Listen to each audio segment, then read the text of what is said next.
My name is Brian Jones. I teach second grade in East Harlem. Hi. It should go without saying that if we took the trillions of dollars that are currently being spent on the wars in Iraq and Afghanistan, we could work nothing less than miracles in the lives of the children that I teach and children across this country. We could revolutionize not only education, but childhood itself. I want to speak about something else actually today, which is the sinister parallels, if you will, between the current war on education and the wars that are being fought abroad. On education, this war goes by the name of privatization. And just like you have the media endlessly repeating lies that they have swallowed whole or had swallowed whole about weapons of mass destruction, today we see them repeating lies that they have swallowed whole and cheerleading privatization, repeating lies that charter schools outperform public schools and things like that. Just like you have the imperial arrogance that you can go to somebody else's country without even speaking the language that they speak, knowing nothing about them, and reorganize their whole society, so too the principal architects of what goes for school reform these days are not educators, are not pedagogues. They're lawyers and bankers and hedge fund managers and people who invent websites. And just like the increasing reliance on private military contractors has put people outside of the laws of this country or of any country to commit atrocities and then pay no penalty for it, so too we see the buzzword in education is deregulation and the increasing reliance on what are really, charter schools are private education contractors, if you will. And so it's no surprise that we see emerging scandals of nepotism, of cronyism, of outsized salaries, and pushing out the kids who hurt the bottom line because they're too expensive to educate.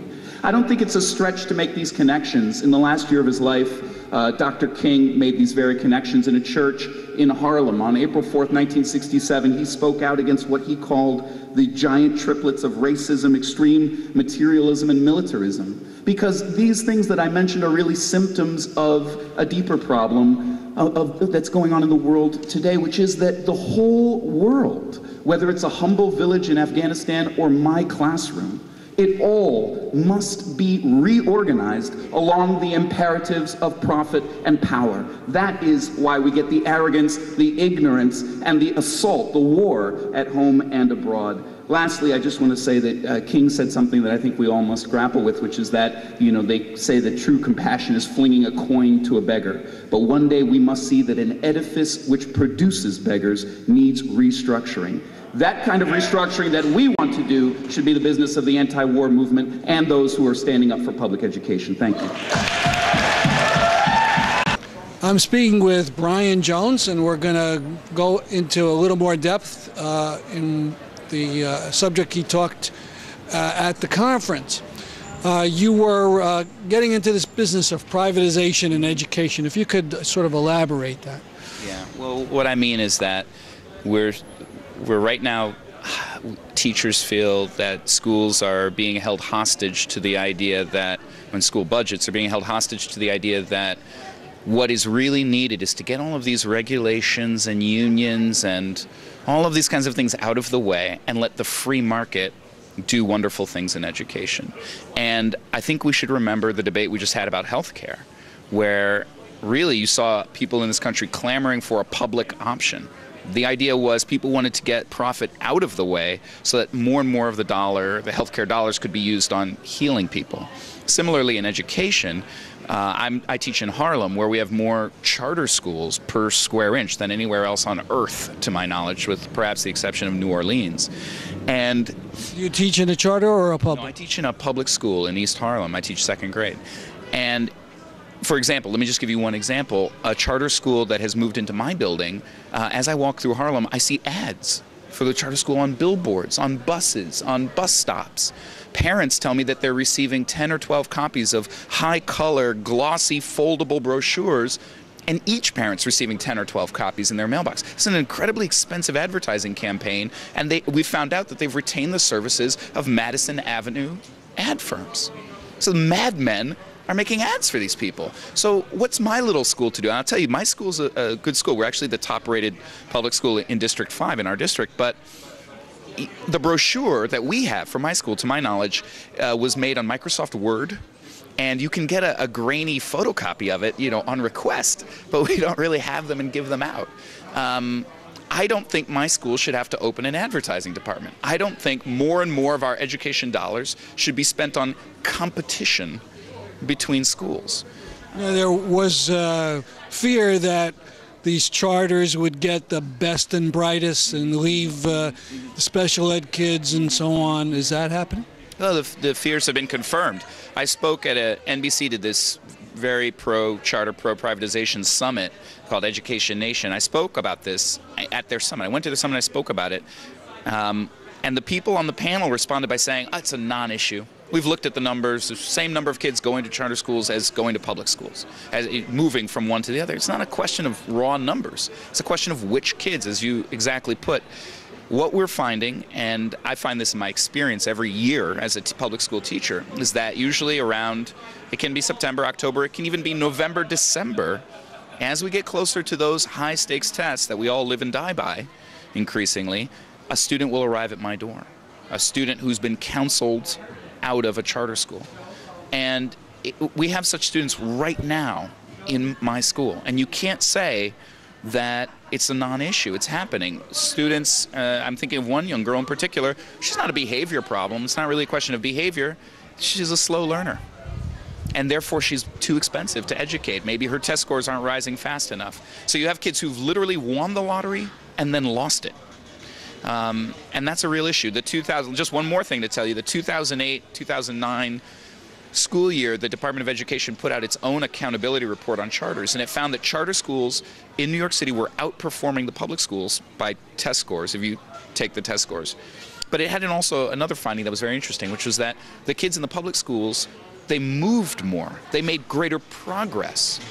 And so kids in the charter schools scored higher but made less progress. Kids in the public schools scored lower but made more progress. What does that tell you? It tells I'm a little unclear. Moved more in what?